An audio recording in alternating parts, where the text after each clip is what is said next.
At the Day Air Ballpark in the heart of the Water Street District. It's the 24th opening night game for the Dayton Dragons as they take on the Lansing Lugnuts.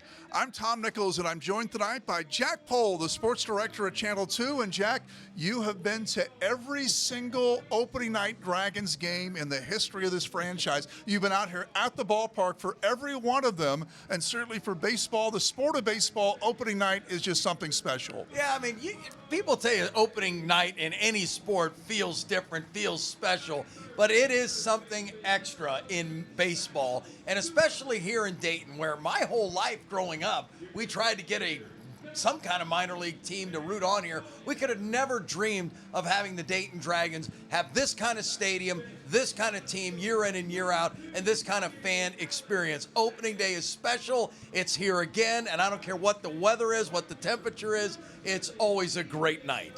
Jack, this Dragons team is one of the most talented in terms of just pure athletic ability and offense, I think, in team history, especially top-level prospects. Yeah, those two guys right there. It's only the third time in Dragons history that we have had the two most recent Reds #1 draft picks on the same team at the same time. Rhett Lowder there on the right of your screen, and Cam Collier.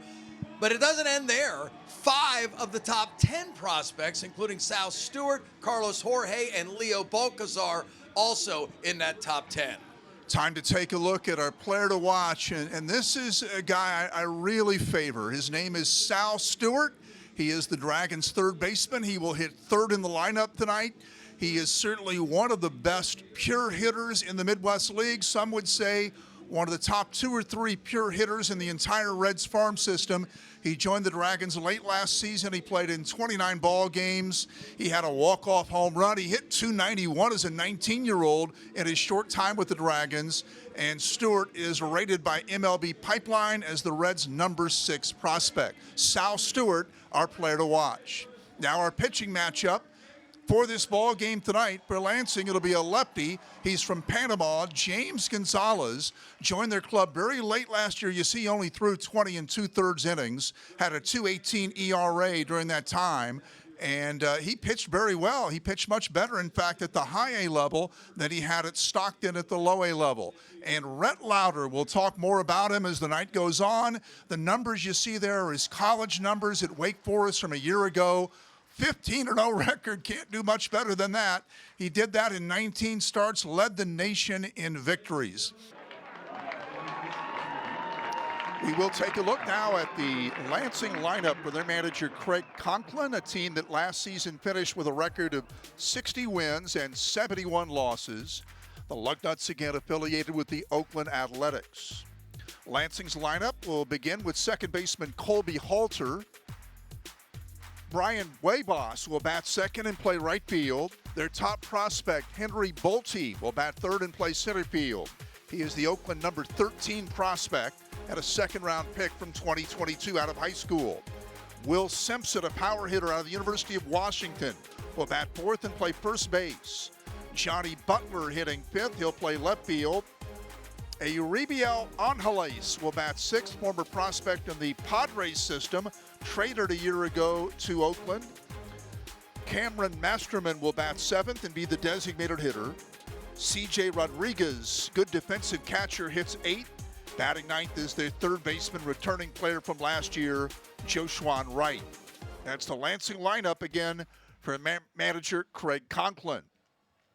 And on the mound for the Dayton Dragons, his professional baseball debut. And this is quite something to see, Jack. Rhett Lowder, first-round draft pick a year ago out of Wake Forest. No numbers to show you because there were no numbers. He did not pitch professionally after the draft last year, and we're happy to get him in Dayton on the mound tonight.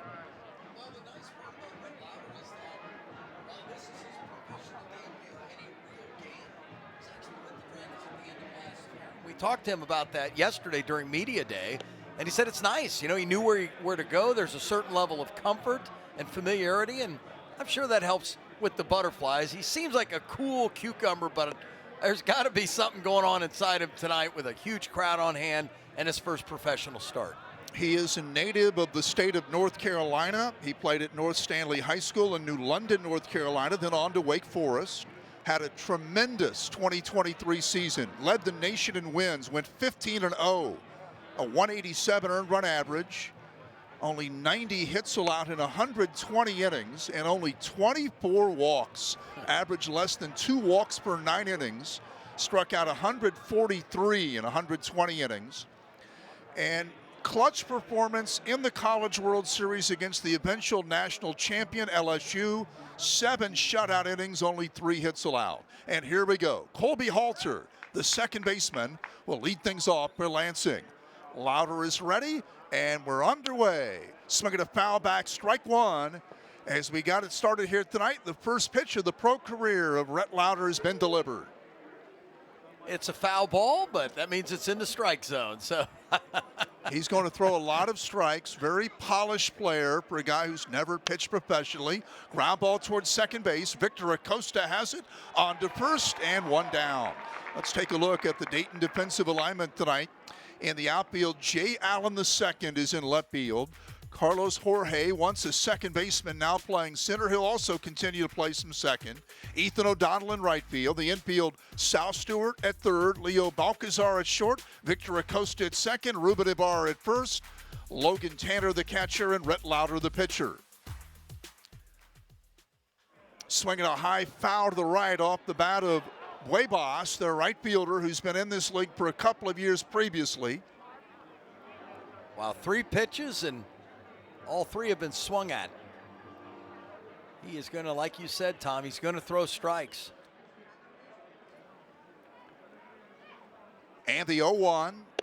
Fastball is in there for a strike. It's no balls, 2 strikes now to Huebas. Huebas, an international free agent pickup back in 2017. Very toolsy type of player. Here's a line drive towards second, caught by Acosta, 2 down. Might have been a broken bat there. Soft liner at second base, and Acosta's had 2 chances and handled them both successfully here in the top of the first inning. 2 outs, it'll bring up Lansing's #1 prospect, their center fielder Henry Bolte. Right-hand hitting Bolte, a young player, drafted in 2022 out of high school. Ball 1 to Bolte. Bolte from Palo Alto, California, played last year at Stockton, the Oakland low A club, or single A club more correctly described. He batted .257 there, 14 home runs. 2 balls, no strikes to count. You know, just looking at body language, seen a lot of guys make their debut here at Day Air Ballpark. Not a lot of big, deep breaths, not a lot of pacing. Rhett Lowder is going to work. And he missed outside. 3 balls, no strikes to Bolte. Lowder, as I mentioned, he's not going to walk many. He gave up 24 walks in 19 starts a year ago at Wake Forest. And the 3-0. There's a fastball for a strike.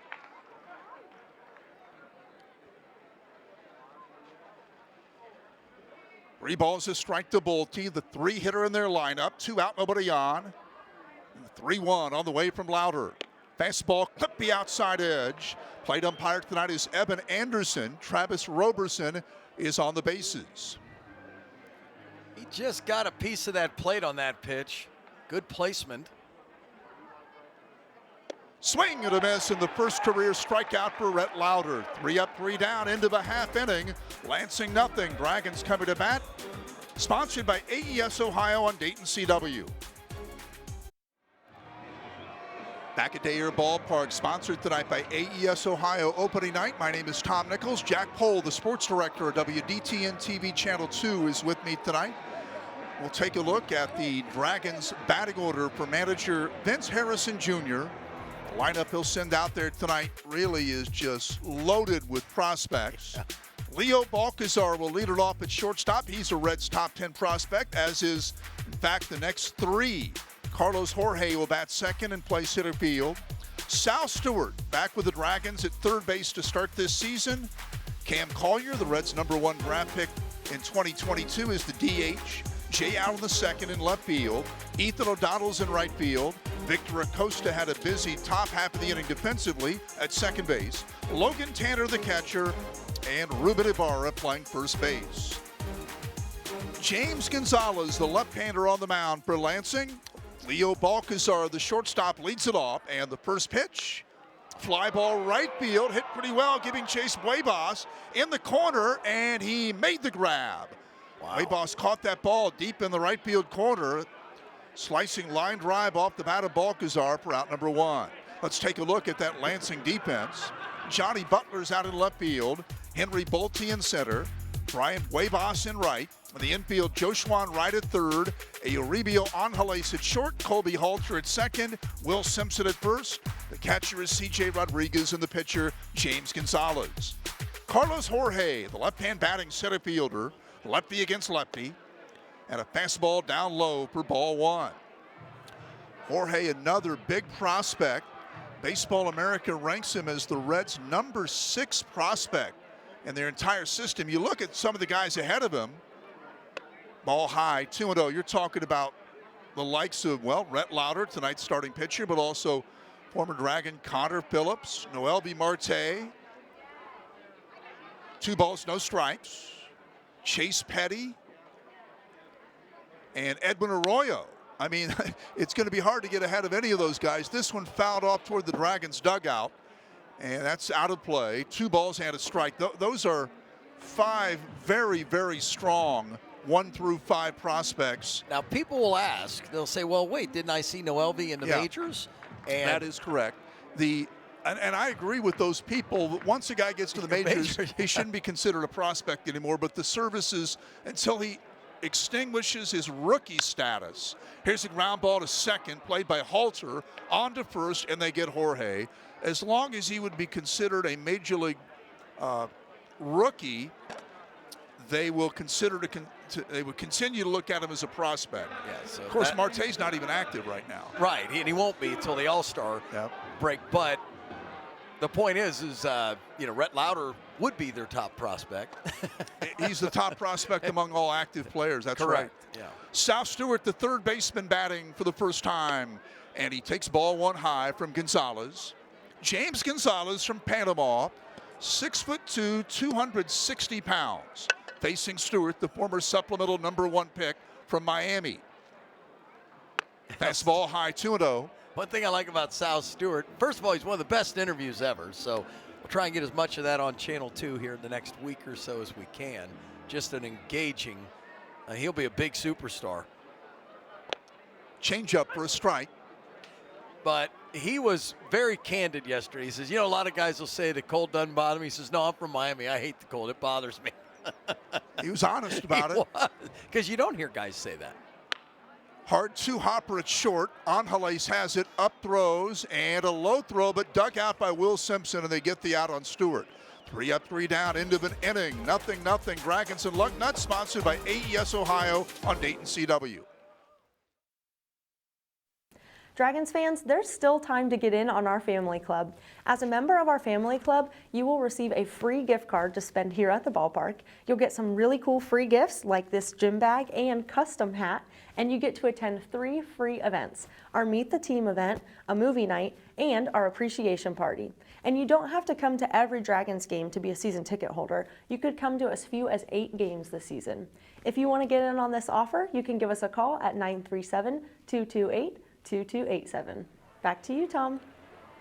Thank you, JP. Top half of the second inning. Rhett Lowder back out there for the second of what will probably be 4 innings in this game tonight. The hitter is Will Simpson, swinging a miss at a breaking ball, and Lowder gets ahead of Simpson. No balls, 2 strikes. I mean, does he have any kind of sense, Tom? This is his first professional game. One of the things about Lowder that I think is worth noting is he is a very intelligent guy. He won a major award at Wake Forest for academics. In fact, he was the ACC Scholar Athlete of the Year. Now, that's all sports, not just baseball.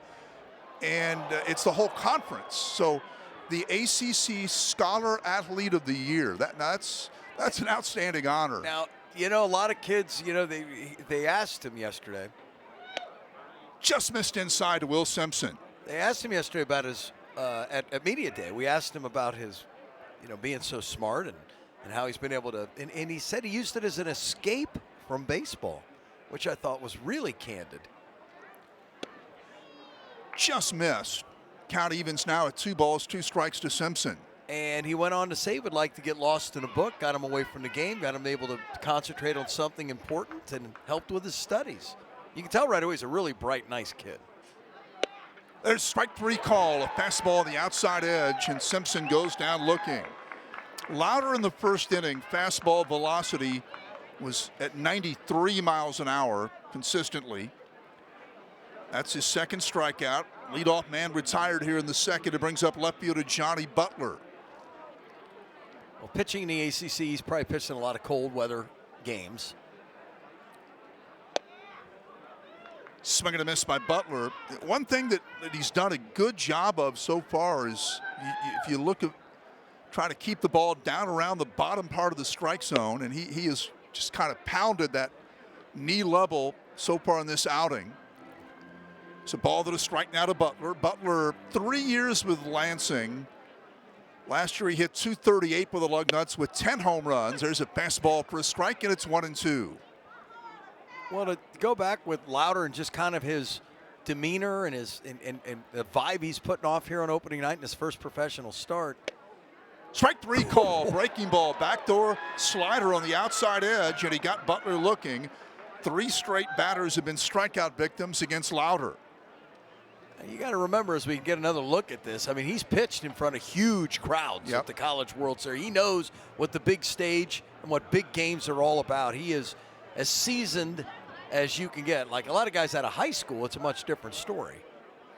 No doubt. He's pitched in major college games, national TV games. Yeah.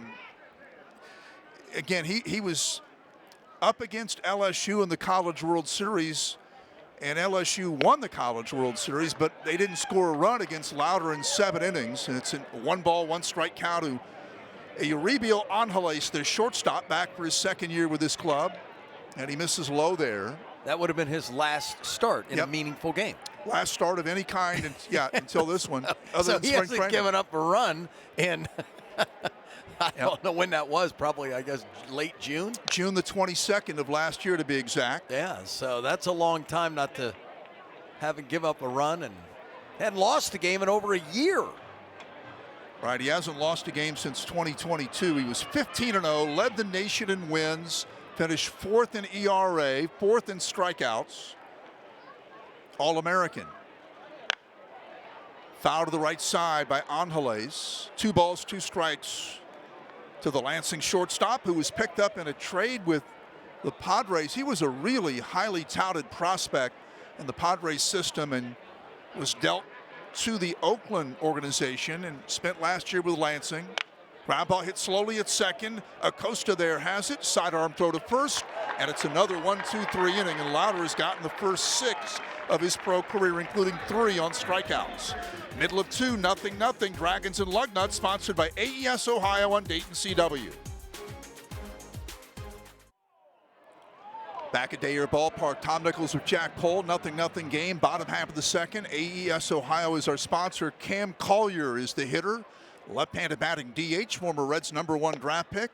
And he takes the strike, and James Gonzalez has gotten ahead of Collier 0-2. Collier's a very interesting story, a guy who is the youngest position player to play for the Dragons since they climbed to the high A level before the 2021 season. The age of 19, he'll be 19 all year long. Swing and a miss at a fastball, strike 3, and Gonzalez notches his first strikeout of this evening. Jay Allen II will bat next. The Dragons Kids Club, presented by Hothead Burritos, is one of the best deals in town. It's only $29.99. You'll receive a Dragons jersey, a Dragons crossbody bag, a hat, 2 tickets, a Hothead Burritos Kids meal voucher, and more. Get your membership in the Dragons Den team store or online. You can go there at DaytonDragons.com/Kids Club as Allen bunted the first pitch foul to the right side. Well, you talked about Allen being the spark plug of the Dayton Dragons at the end of last year, and it's stuff like that that does it. You know, make something happen, lay down a bunt, catch him off guard. He gets on base, I expect him to be running.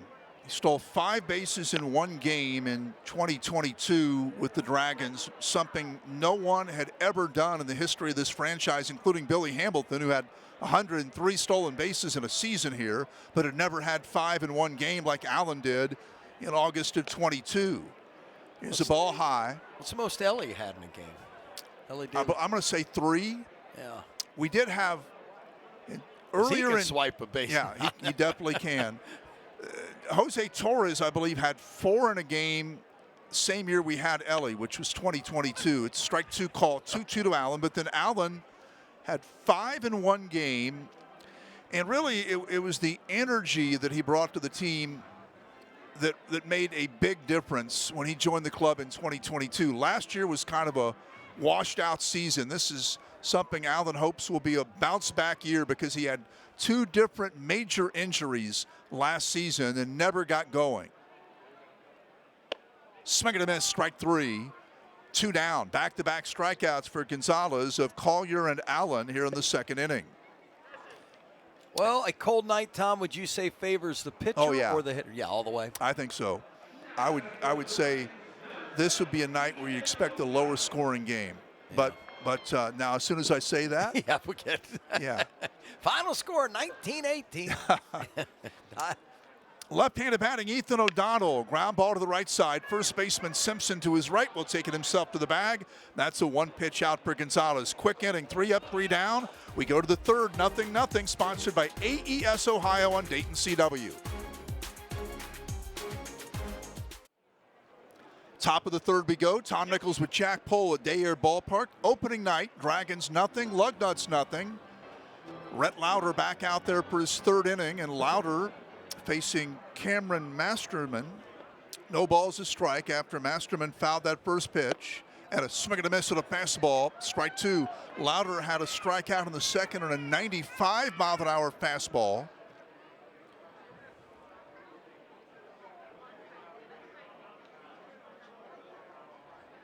Here's the windup and the 0-2 pitch.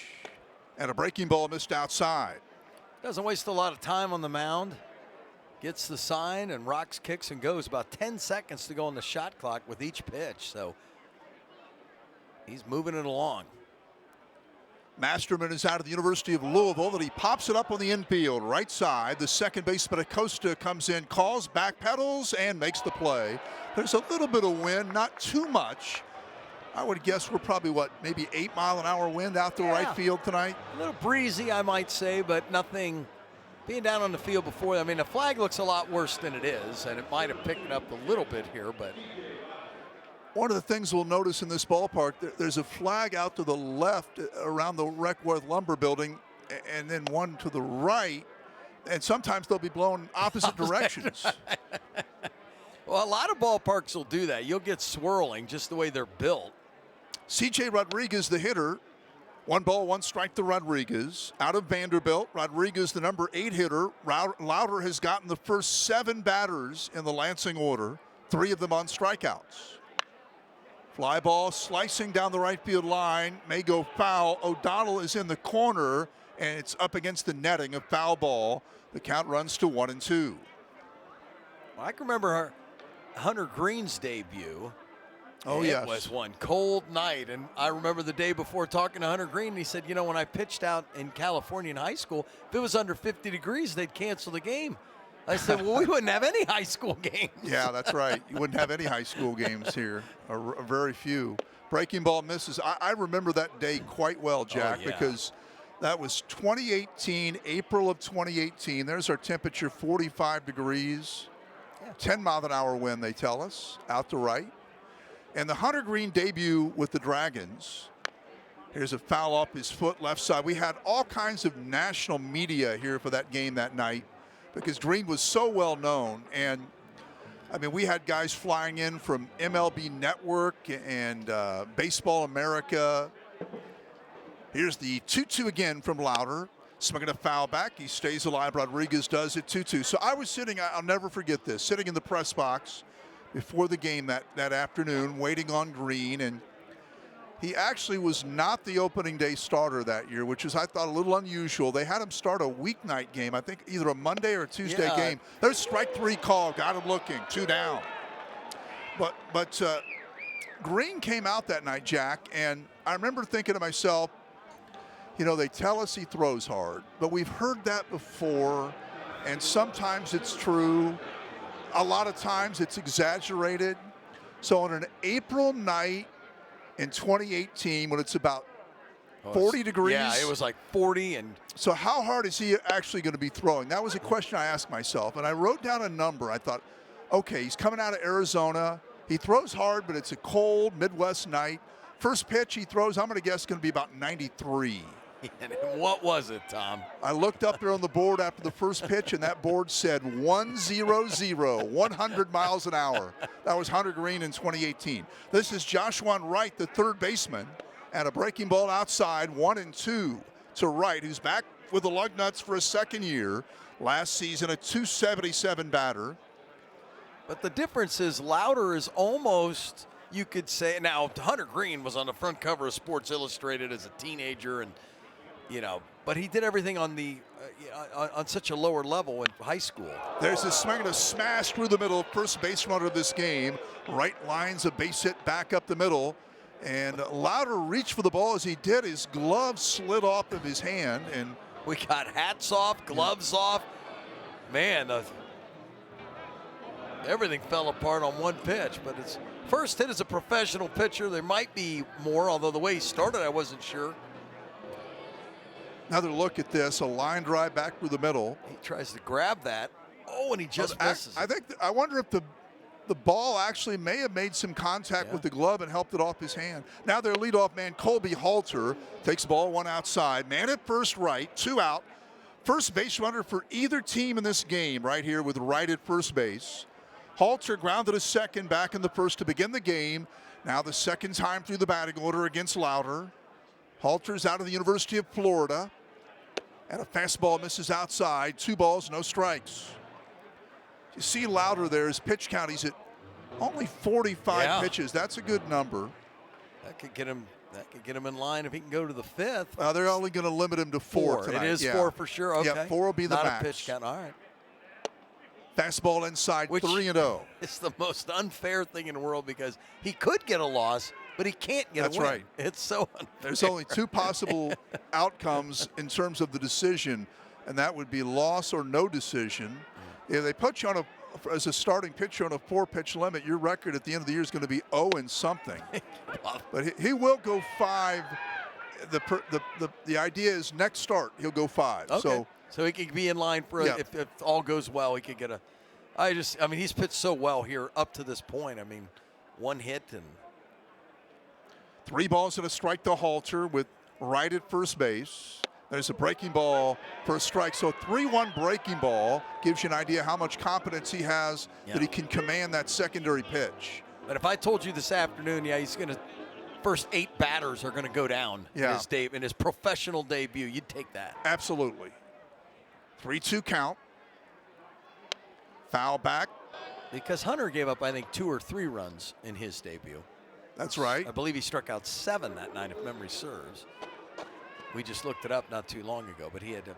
Yeah, I mean, Hunter struggled mightily in April of his season with the Dragons. And as the season wore on, he became much better. But his ERA in early May that year was still in double digits.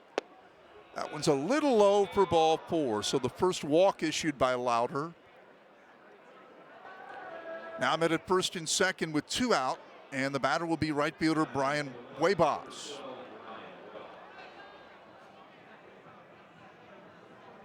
Two on, 2 out. Best scoring chance, really only scoring chance.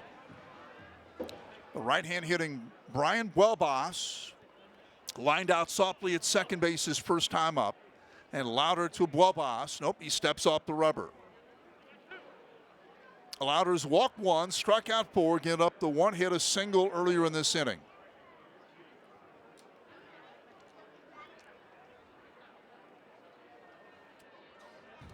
Ground ball hit at shortstop. Balcazar, and he bobbled the ball. That'll be an error. Everybody will be safe on the play. Right to third, Halter to second, Huebas to first. And the bases will be loaded for their top prospect, Henry Bolte. What do they say, Tom? Did that eat him up? Because it looked like he was right in front of it. And it just slipped up maybe through his chest. It is an error. Brian Garman, the pitching coach, is going to go out there now and visit with Lowder with the bases loaded, 2 out. So a single, a walk, and an error to load the bases.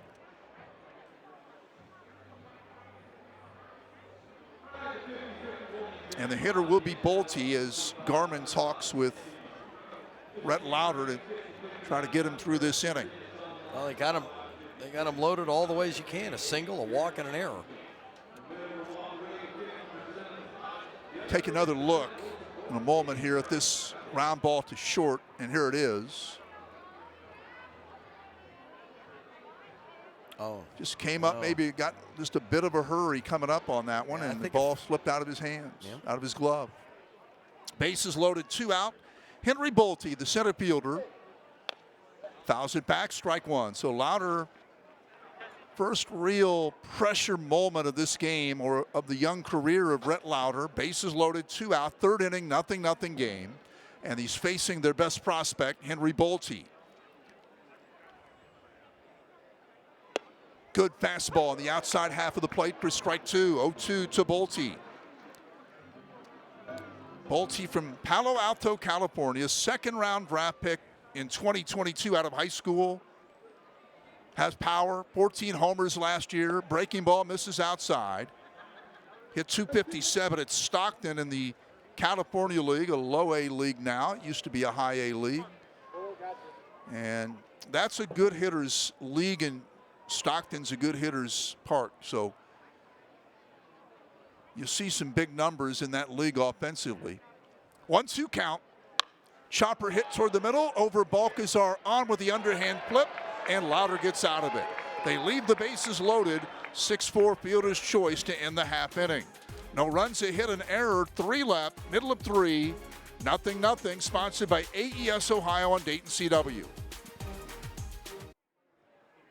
And we're back at Day Air Ballpark. Our broadcast sponsored tonight by AES Ohio, the Dragons and the Lansing Lugnuts. Opening night, 0-0 game, bottom half of the 3rd. Victor Acosta leads it off for the Dragons. Bottom 3rd of the order. First pitch from James Gonzalez in there for a strike to Acosta. We're happy to welcome to the broadcast now Eric Deutsch, Dragons Executive Vice President, will visit with us in this half inning. There's a breaking ball for a strike to Acosta, who played at Daytona a year ago. Picked up in a trade with the Padres for Brandon Drury, who had a great year with the Reds that season, the 2022 season. They were able to get a good prospect in return for Drury. Now the 0-2, a breaking ball outside. Eric, sellout streak still going. People ask about it all the time. Came into this game at 1507 consecutive sellouts. And that is something everyone who's worked here has taken a lot of pride in. Swing and a miss, strike 3. Yeah, we're super excited about continuing that, but it's really a tip to the hat of the community. I mean, they're the ones that are buying the tickets and have been great and loyal to us. So it's great to have these great ticketing projects. We refreshed them. We've got great group outings, and it's a great time to every night here at the ballpark. Logan Tanner will bat now for the Dragons with 1 out and nobody on base. Tanner was the catcher on a national championship team in 2021 at Mississippi State, and a swing and a miss. He actually led that team in home runs as they went all the way to the national title. 0-1 count, and the pitch. Swing and a miss at a fastball, strike 2, and it's 0-2. So what does make Dragons games so special? I think it's a combination of, 1, the fans. 2, I think the entertainment staff does a great job. 3, we got this fantastic facility and a fantastic downtown. And I think tickets are very affordable for folks as well. So good customer service, good food and beverage. I think it's a perfect night out for companies, families, anybody looking to enjoy a great night in downtown Dayton. Ball outside to Tanner, 1-2 as we look around the ballpark tonight. 1 ball, 2 strikes to Logan Tanner. 2nd round draft pick in 2022 out of Mississippi State. Fastball high. He will split time behind the plate with Cade Hunter, who was with the Dragons at the end of last year out of Virginia Tech and is back this season to share the catcher duties with Logan Tanner. 2-2 count. And a breaking ball down low, 3-2. What can fans expect to see here at the ballpark this season? Well, I think a lot of things that they enjoyed in the past 23 seasons, plus the entertainment department works on new everything in the off season. We've got new foods, new beverage, new entertainment. Swing and a miss, strike three. Back-to-back strikeouts for Gonzalez, 2 down. We've got 16 high school baseball games. We've got a UD game. We have our beer fest, our 5K, our family movie nights, some charity walks, Bengals celebrity softball game. A whole lot of activity here at the ballpark this summer. Ruben Ibarra gets a nice hand as he steps up to bat for the first time. Big fan favorite back from last season. Fans really remember Ibarra fondly from last year. Had some big and long home runs. Big swing and a miss, strike one. Ibarra hit 18 homers for the Dragons last year. Drove in 63. Tied for the team lead in both categories. 238 average. A 4th-round draft pick out of San Jose State back in 2021. Fastball for a strike, and it's 0-2 to Ibarra. No balls, 2 strikes.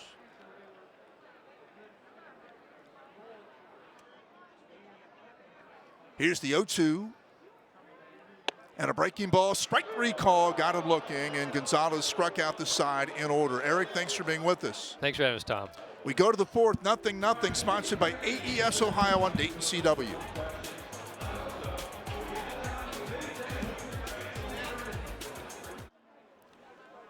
Let the Dragons plan your next family outing with Friends and Family Games presented by Wendy's. Your $40 value ticket includes a Wendy's Biggie Bag voucher and exclusive Dragons hat. It's only $17. Grab the best deal in Dayton. Call the Dragons, 228-BATS, or visit online, DaytonDragons.com/friends. Here we go, 4th inning, 0-0 score. We're sponsored by AES Ohio. Tom Nichols with Jack Pohl. Rhett Lowder in what will be his final inning of the night. Will Simpson, the first baseman, cleanup hitter in their lineup. Lowder will face 4, 5, and 6 in the order in this inning. Simpson takes a breaking ball low for ball 1. Reds lead the Mets 1-0 in the 5th in Cincinnati tonight. There's a ground ball to third. Stewart has it across to first, and 1 down. Only in the 3rd inning has Lansing had base runners in this game. Lowder pitched a perfect first, a perfect second, got the first 2 in the 3rd, gave up a base hit and a walk and then an error, loaded the bases, but he was able to get a ground ball to short to end the inning.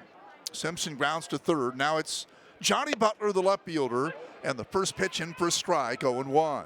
Yeah, and you can't ignore what James Gonzalez has done. Boy, he's 2 pitchers tonight really bringing it. Shortstop, diving stop, Balcazar up throws and not going to get him.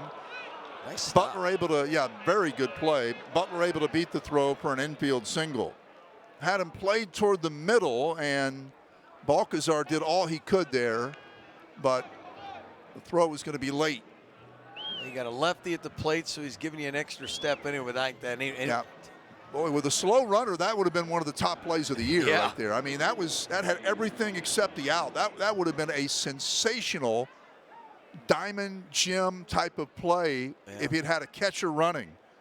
Angeles up there, ground ball slowly hit. Lowder has it, will underhand to first and get the out there. Butler takes second base, 2 out. Now the hitter will be Cameron Masterman, the designated hitter. This is the last out that Lowder will try to get in this outing. 2 out, man at second. Masterman popped to second base his first time up. He is out of the University of Louisville. 0 for 1 in this game. Played last year at the AA level. Good breaking ball. Sharp slider there for strike 1. Second time Lowder's had to pitch out of a 2-out jam. Man at second, 2 out. The 0-1 to Masterman. Swing and a miss, another breaking ball. Strike 2. They really only had 1 hard hit ball against Rhett Lowder. That was the base hit by Wright back in the 3rd. That's it. Yep, there's the numbers so far. Couple of hits. One was the infield single a moment ago. All that ball was fairly well hit. Hit hard. Yep. 0-2. Fastball outside. No one's driven the ball against him. We can agree on that. In fact, very few fly balls. Yeah, They pop out the second. That's it. It really only had one ball leave the infield in fair territory, and that was the base hit by Wright in the third. That's the only ball in fair territory that's left the infield. Breaking ball missed outside. So if you can say, I went through my 4 innings, if he can get out of this inning without a run and say, I only allowed one ball to leave the infield in 4 innings, that's a pretty good night right there. Retired the first 8. Yep. Still got one more to get here. See if he can get him here. He's 2-2 with Masterman.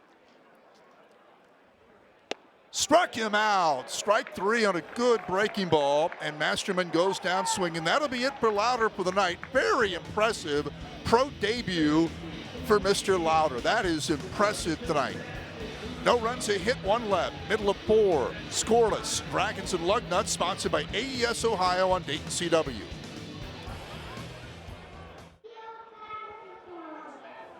And there is a look at Rhett Lowder down at the Dragons dugout. His night is over, and Lowder, really good night for him. 4 innings, 1 ball left the infield, no runs allowed, 1 walk, 5 strikeouts. And Tom, that could have been a game in the middle of June. Yep. You know, first week in August. He just was so. Just a pro out there. I'm telling you, and I've talked about this before, and I can back it up.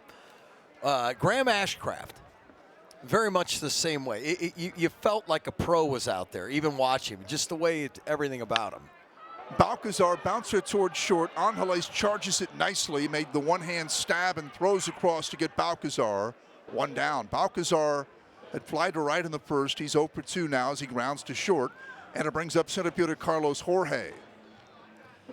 I mean, you've been doing this for going on 4 decades. You've seen a lot of pitchers in minor league baseball. Some do have a different pro presence, don't they? You just kind of get a feel how they handle themselves, how they, sometimes you get raw talent and they get to the bigs. But some just look like they were meant to be. Yeah, it's kind of it's a competence that is justified by performance. So I think, he knows out there that he's going to be able to get out of some of those jams, and you just kind of feel it because he knows there's no reason to panic. Hard ground ball short by Jorge. Again, Angeles makes the play. Throw didn't have a lot in the throw, but he gets him, and that's 2 out. Jorge grounds to short. 2 out. James Gonzalez has now retired the first 11 batters he's faced in this game. So he's really pitched well tonight, where we've talked a lot about Lowder, but Gonzalez has been perfect. Yeah, 5 strikeouts, only 1 ball's left the infield, and that was Balcazar's leadoff fly out the right, which actually was hit very well. Might have been the best ball hit by a Dragons tonight. I'm sure it was. Sal Stewart takes a strike. Now, we've only had 2 balls leave the infield by the 2 teams combined in this game. Balcazar flied to right in the first for the Dragons, and a base hit by Joshua Wright in the third for Lansing. There's a liner toward right, and it is caught out there. A sliding grab by Welbos. Now to retire the side. Stewart hit a slicing liner, but Welbos charged and made a nice play. End of 4, 0-0. Dragons and Lugnuts, sponsored by AES Ohio. Ian Jabot going to come in for the Dragons on Dayton CW.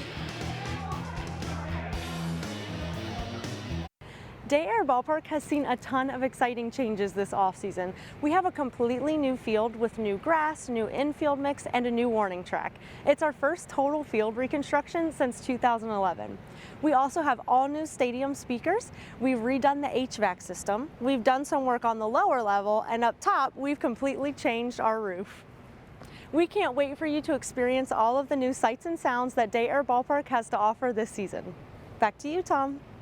Thanks, JP. Ian Jabot, major leaguer, is in the ball game now for the Dragons, and he is facing CJ Rodriguez. The first pitch swung and a miss for strike 1. Jabot was a big reliever, mostly a 7th or 8th inning guy for the Reds last year. Here's a line drive. That's a base hit out to right field by Rodriguez.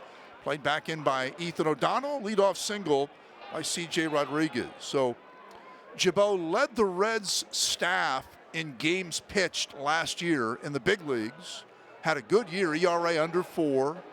I think probably was in a position where he had earned himself a spot on the roster this year, but he came down with an injury, never pitched at all in spring training, never threw an inning in spring training for the Reds. Now he's on the comeback trail. This is his first outing in an official game this season. Ball one to Joshuan Wright, who's got their only hit, or I should say their first hit back in the third inning, a base hit to center. So we'll take a look at the numbers for Lowder in a moment. 1-0 to Wright, man at first, nobody out. Swing and a miss. So 1-1. This is equivalent to a late February spring training game on a back diamond at the Red Spring Training Complex. I mean, he's knocking some rust off, and hopefully he has a good outing here. Get him back to the bigs quick. Foul to the right. He told me he expects to throw Sunday again for the Dragons in an inning, and then he said he'll head to Louisville after that and pitch for the Bats for some period of time, and then hopefully be ready to go back with the Reds again. And those spots in their bullpen aren't easy to find, but he had such a good year last season that I would think that they'll find a place for him. I mean, he was among their most trusted relievers in high leverage situations. 1-2 count.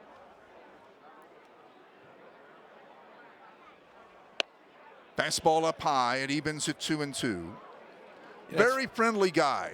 He seems like he would be. Yeah, he's happy to be here. He's excited. He remembered pitching here with Bowling Green on opening day back in 2016. He remembered the pregame festivities here in the ballpark that year, even though he was a member of the Bowling Green Hot Rods. Fouled off right side. Well, I've often wondered what opposing teams think when they come to, I mean, not everybody's got it like we got it. He remembered it. I went down and talked to him today, and he wanted to participate in all the regular pregame activities that all the players would participate in, including, for example, going out to the foul line individually, one at a time. Breaking ball, strike three called. Nice slider there, and he really locked up the hitter for his first strikeout. One down. This is a guy you talk to him and you pull for him because he's such a friendly, likable guy. Again, last year, 74 appearances out of the Reds bullpen, an 8-4 record, and an ERA of 3.33. That's a really good year. You do that multiple times, you're going to make some serious money in the big leagues. I was just going to say that. It's funny, though, he gives off a leadoff hit tonight to the eighth hitter in the lineup, and a common thing you hear from fans like, oh, well, he's a major league, he shouldn't give up any hits, which is ridiculous. Right, because part of the reason he's here is he's not ready to go. Yeah. I mean, his pitches aren't as sharp, his command isn't as sharp. That's why he's here. But you could bring Frankie Montas down here, and he might give up a hit. Yeah, he would. I can tell you that's certainly the case, Jack. I was thinking today about a couple of my more memorable minor league games that featured a major league rehab assignment in my time as a broadcaster. It's 2 balls and a strike to Colby Halter with a man at first and 1 out. The first one I would go back, think back to 1991. I was broadcasting for the Peoria Chiefs. Rick Sutcliffe came in to do a rehab for us. That's a big name right there. Yeah, he had been a Cy Young winner, and he came in to do a rehab. This is an example of how the game has changed. Because his rehab, he threw the whole game. He threw a complete game on a major league injury rehab assignment. He threw a minor league complete game as a rehab assignment. And I think he gave up like 12 hits and about 7 runs. And the media asked him after the game, how'd you feel? He said, I'm ready to go. I'm ready to get back to Chicago. There's a ball high and a walk to Halter. How did he do? What kind of, was it like a one-hitter? What'd you say it was? No, he gave up 12 hits in a complete game. Hits. And gave up like 7 runs. You could look it up on baseballreference.com. It was 1991. I don't have the exact numbers in front of me. I'm going off of memory. Staggering. And, I mean, the guys were standing in line to get a chance to go up there and hit against a major leaguer that had been a Cy Young winner.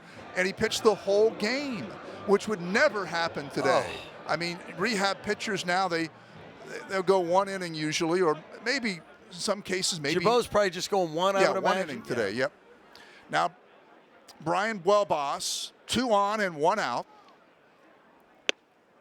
And a strike. Now, I go back to about 20 2014, I think it was, Johnny Cueto came in for the Dragons and did a rehab. I think it was against Lansing, and he pitched long enough to qualify for the win. Wow. And so he threw 5 innings. Breaking ball missed outside, 1-1. Because the reason I know that is Cueto had been with the Dragons in 2006, and he was 8-1 that year. And to qualify for the club record for highest career winning percentage, swing and a miss, 1-2. You needed 10 decisions. He had gone 8-1 with the Dragons.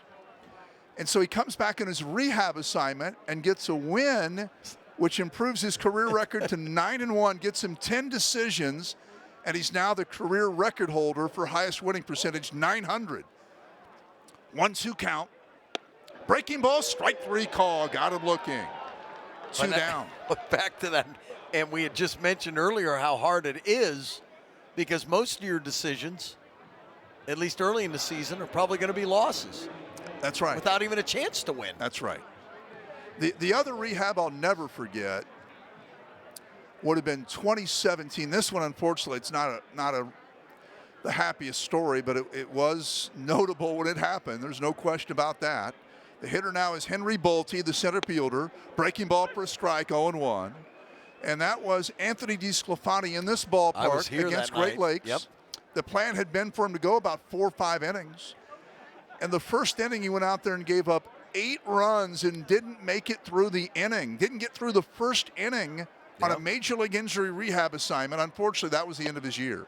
Swing and a miss, strike 2. No balls, 2 strikes. I remember that night because a lot of times we just take the video feed from the Dragons scoreboard for our highlights.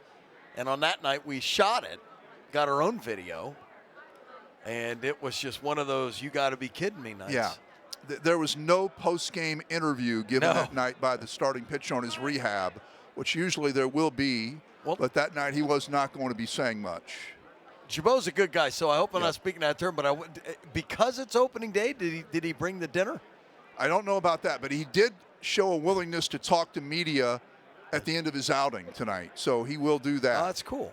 Henry Bolte, no balls, 2 strikes. Gibault trying to keep this a scoreless game. And he missed a little outside with a breaking ball. Mets have come back to tie the Reds 1-1 into 5. Hunter Green is on the mound. We must be doing well. Yep. Spencer Steer has a solo homer for the Reds run. 1-2 the count to Bolte. 2 on, 2 out. 5th inning, 0-0 game. And it's taken high. 2 balls, 2 strikes. You know, you talk about Gibault being such a nice, likable guy. Can you remember a Reds team with so many likable guys? I mean, Ellie De La Cruz. Absolutely, Jack, so you're likable, right. Yeah. and Spencer Steer, who you just mentioned, and just a lot of good guys up and down that roster. Umpire called time there, and actually they've called a pitch clock violation against Gibault. So wait, when is it? Because that was when they didn't have it in major leagues.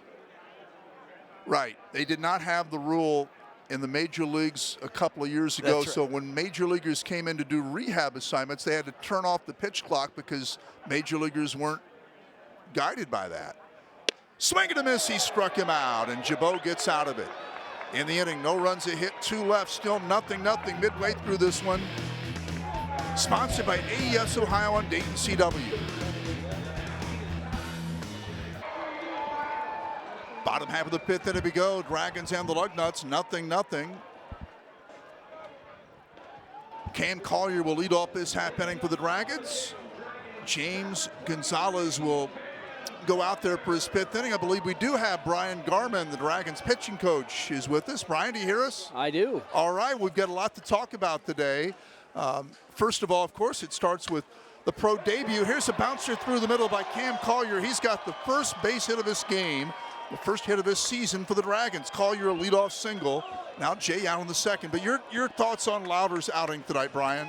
I mean, obviously it was really good. You know, Yeah. I think when we went over the pregame plan, I mean, he literally executed everything that we asked him to do, and the results were basically what we expected. So I thought Rhett was great, and you know, it was good to get him out of there. We scheduled him for 4. He gave us 4 really good ones. Brian, if someone were to ask you that had never seen him pitch, what is going to make him a good major league pitcher, what would your answer be?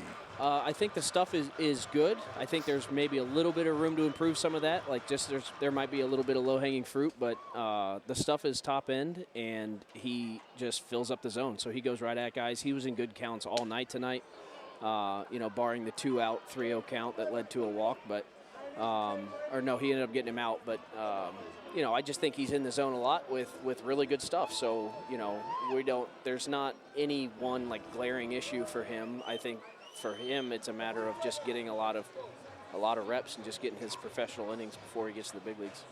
You couldn't have drawn up a much better first outing. I think he only let one ball leave the infield over his 4 innings and didn't give up any runs. So I mean, if you were to make the call to Derek Johnson and say, what'd you get tonight? You'd say, well, I don't know. We could have done much better than that. Yeah, no, exactly right. You know, and he doesn't have. Historically, he's not known for a lot of strikeouts. It's a lot of weak contact, and he just gets a lot of ground balls and that kind of thing. And he had a couple punch-outs mixed in there tonight. So as far as what we were expecting or hoping out of him, I thought it went exactly the way we wanted. Jay Allen, no balls, 2 strikes, man at first, nobody out. And to wrap it up on Lowder, check swing, that's a foul ball. He's going to continue to just build a little bit outing by outing, and you could see him go maybe a little further the next start or sometime in April. Yeah, he's scheduled for 5 in his next one, and then obviously I think the start after that will also be 5, and then from there we'll kind of turn him loose, and he'll be caught back up with everybody else. Nice to see. That was a fun thing to watch tonight. Here's Sure a was. fly ball toward the gap in right center, but Waybos goes over and has it, and back to first base goes Collier, 1 down. So let's talk briefly about Ian Jabot, who is a bona fide major league relief pitcher that is headed back to Cincinnati once he's proven that he's fully healthy, and has really earned a spot in the big leagues based on a really good year last year as a 7th, 8th inning type guy.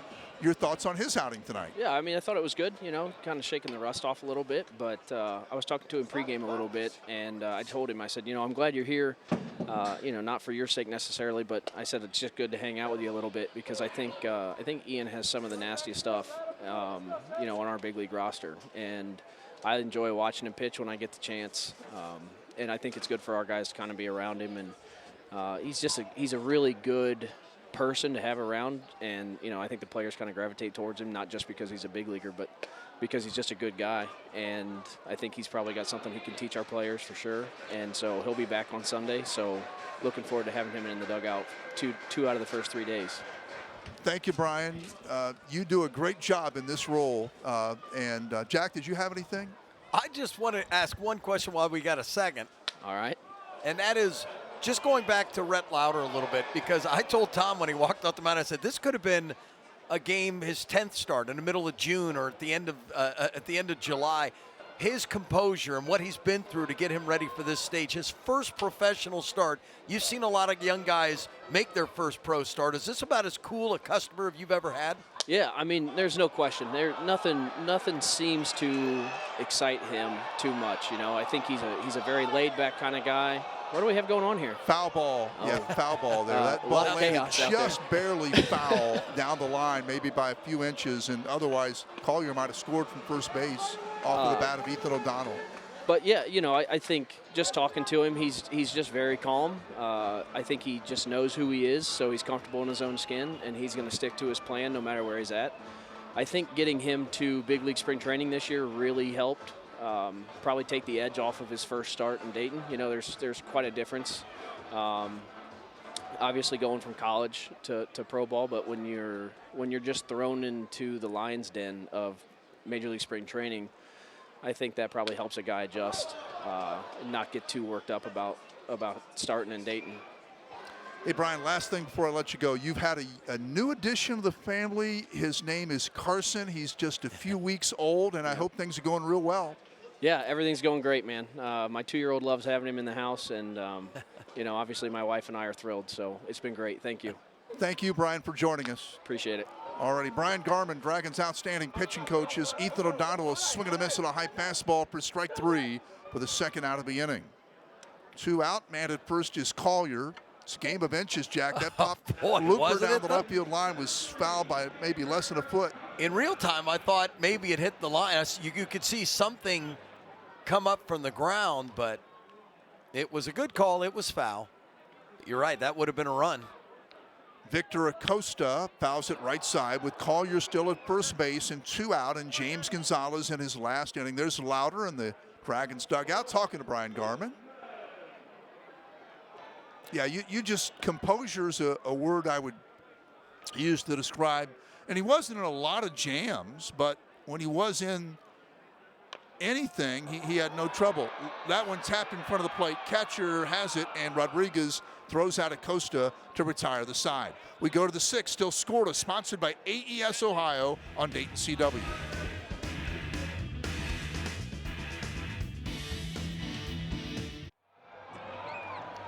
Back at Dayer Ballpark, Tom Nichols with Jack Pohl. The Dragons and Lugnuts heading to the 6th inning of a 0-0 game.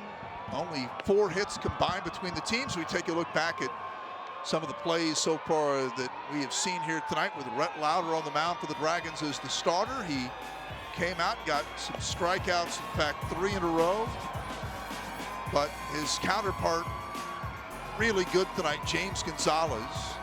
Then Ian Gibault came in, worked out of the jam. This is Gibault in the ball game, got back-to-back strikeouts with a runner in scoring position in the top of the 5th. Collier led off the bottom of the 5th with this hit. The Dragons were never able to advance him past first base. And here we go to the top half of the 6th inning. New pitcher in the game for the Dragons is Miles Gaiman, who was here last year as well as for a good part of the 2022 season. Will Simpson leads it off.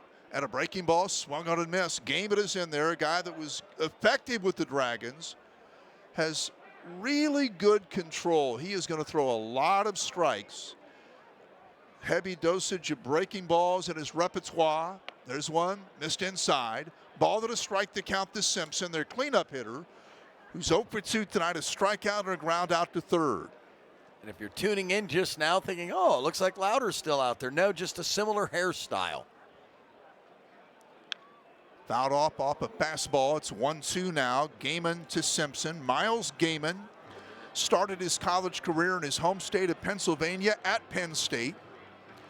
Transferred eventually to Division II Barry University in Florida, and then signed by the Reds after a spectacular year at the Division II level. Foul back 1-2.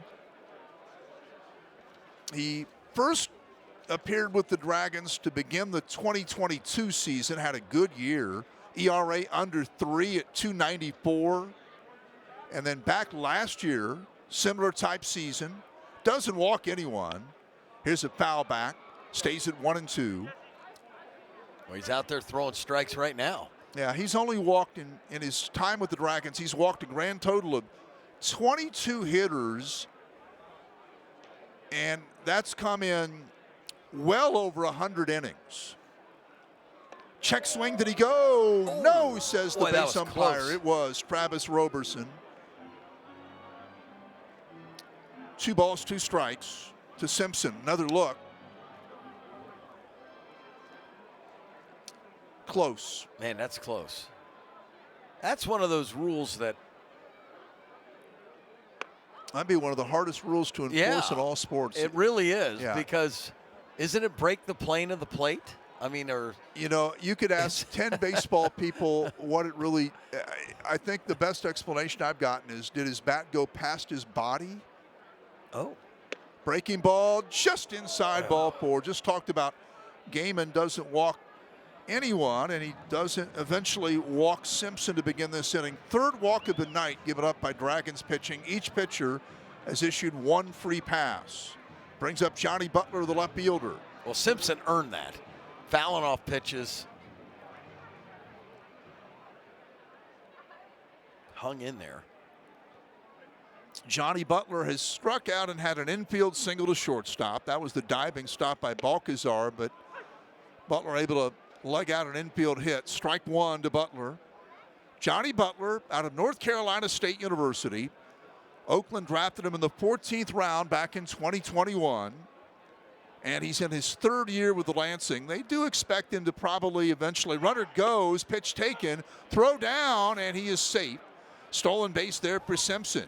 The throw by Tanner was on the bag, but he actually Will got a Simpson great steals jump. the base. Yes, he did. I mean, you couldn't ask much more on that throw. I've never. Let's see. Yeah, man, look at that. That was a heck of a jump. Tanner went out there to visit with Gaiman. No balls, 2 strikes. Man at second, nobody out. Nothing game in the 6th inning.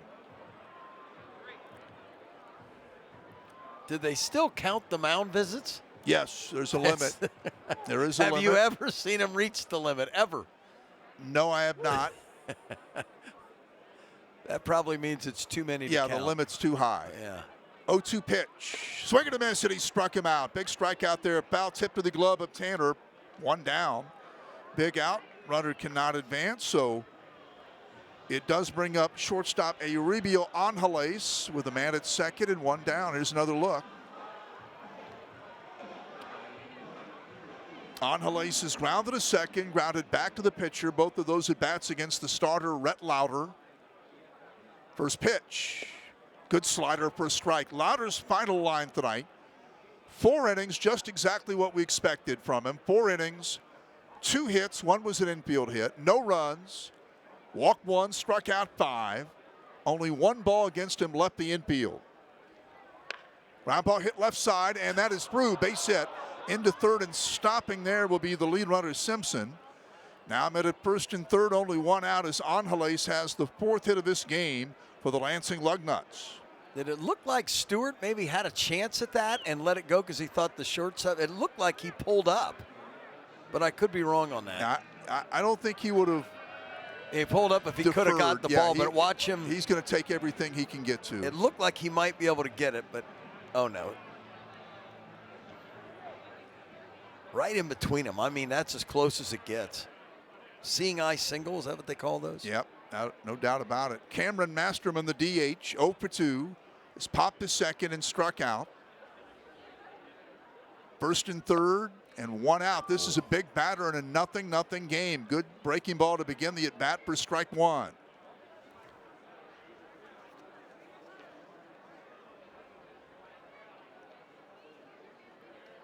No balls, 1 strike. Simpson at third, Angeles at first, 1 down. Gaiman throws to first, runner back standing.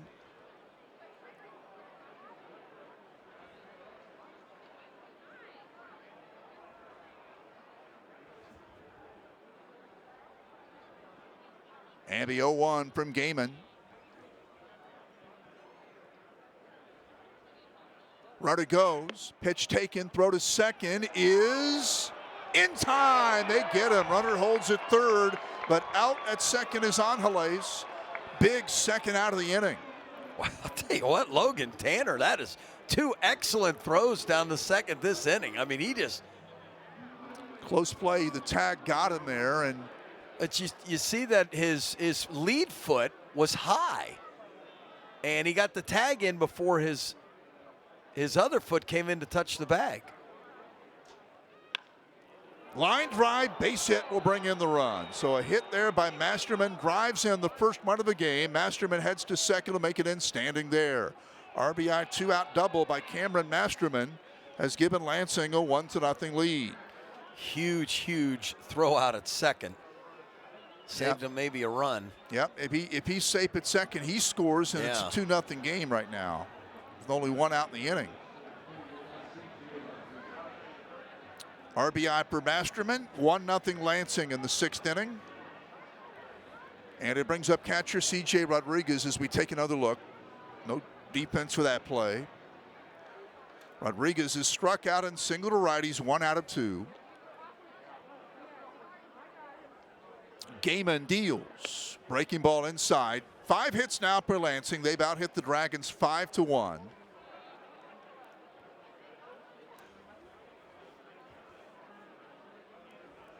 C.J. Rodriguez, number 8 hitter in their lineup, played his college ball at Vanderbilt, a 5th-round draft pick in 2021. Takes a breaking ball for a strike. Didn't hit much for Lansing last year. He played in 76 games, so more than half their games, but hit just 186 with a pair of home runs. That catcher position, you're looking for defense. Obviously, they like his defense. Foul back at the play up a breaking ball, 1-2.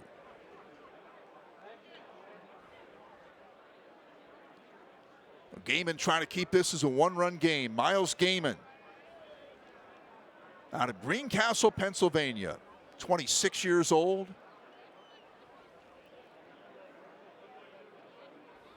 Breaking ball, foul back. Gaiman would, I'm sure, be one of the first options if you needed to move a guy to Double-A. He would be a high-level option just because of his experience already at this level. He's had 2 years really at this level and a little bit of time even already at Double-A. Swinging a high fly ball center field. Carlos Jorge over and the right fielder O'Donnell there. O'Donnell calls and makes the grab. They get a run on 2 hits. It's 1-0 Lugnuts, middle of 6, sponsored by AES Ohio on Dayton CW.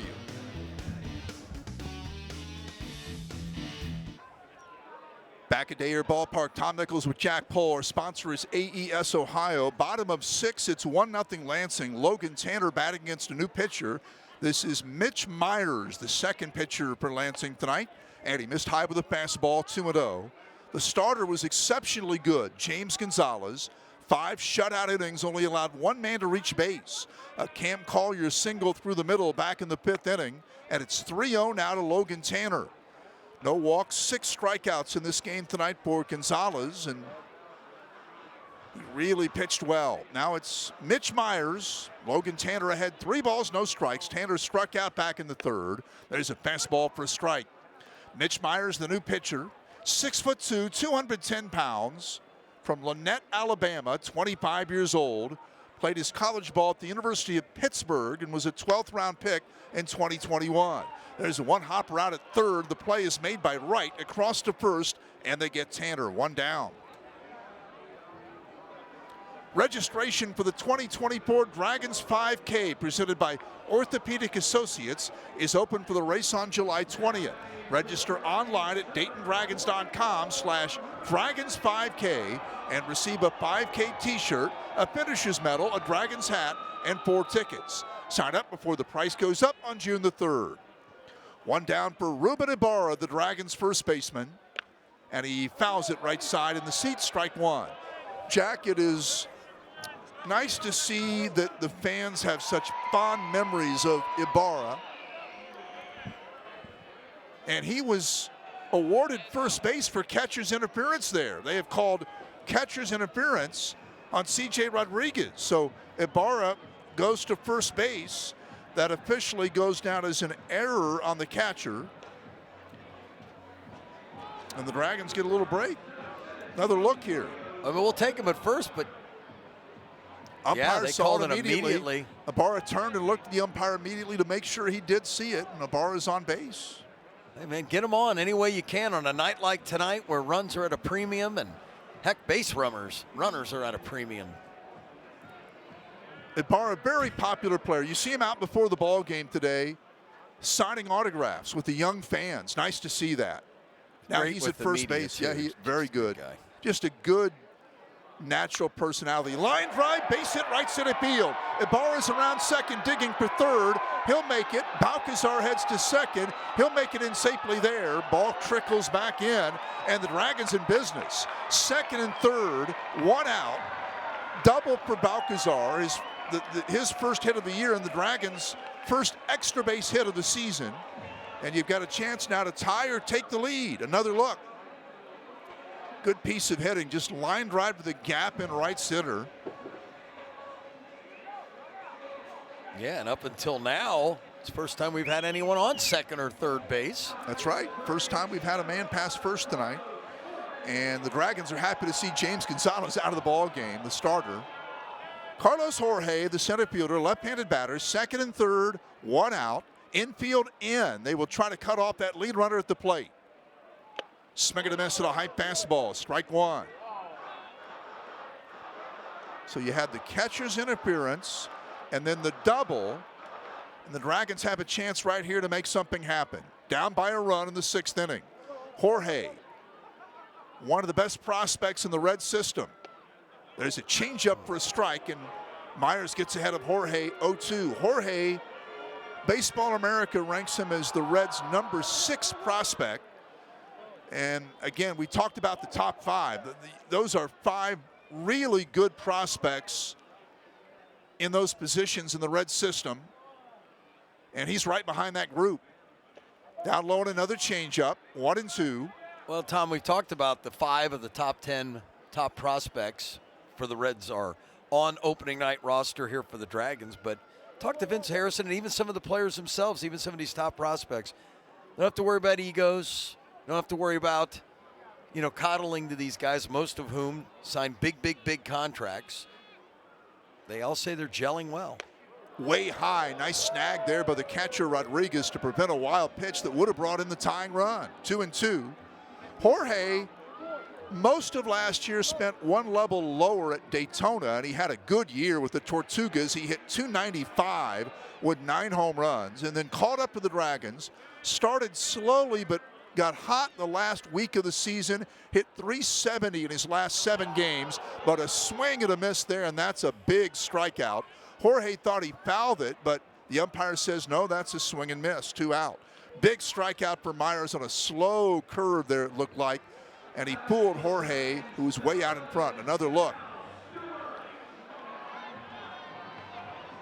2 out. Sal Stewart will be the batter. And Stewart, a guy you'd like to have up there in a situation like this, probably your best hitter on this club. And he's clutch. See what he can do in a 2nd and 3rd 2-out situation. Boy, Myers painting the black with that first pitch on the outside edge for strike 1. Sal Stewart stole the show at Media Day yesterday. Engaging and fun and very candid. Fastball, inside edge. Stewart doesn't like those calls. He is not happy at all with the plate umpire, Evan Anderson. He's down in the count 0-2. Stewart shaking his head as he steps out of there. Stewart's grounded to short, line to right. Stewart, a Miami native, played his high school ball at Westminster Christian, same school that produced Alex Rodriguez, the former Seattle and Yankee star. The pitch, check swing, and he went around, strike 3. Myers strikes out Jorge and Stewart. Wow. Boy, that's a job to get those 2 on strikeouts, 2 of the Dragons' best hitters. And he did it mostly with breaking stuff. We go to the 7th. It's 1-0 Lansing, sponsored by AES Ohio on Dayton CW. We're back at Day Air Ballpark, sponsored by AES Ohio. Glad you're with us. Our next telecast will be April the 20th, and we'll also be with you on April the 21st.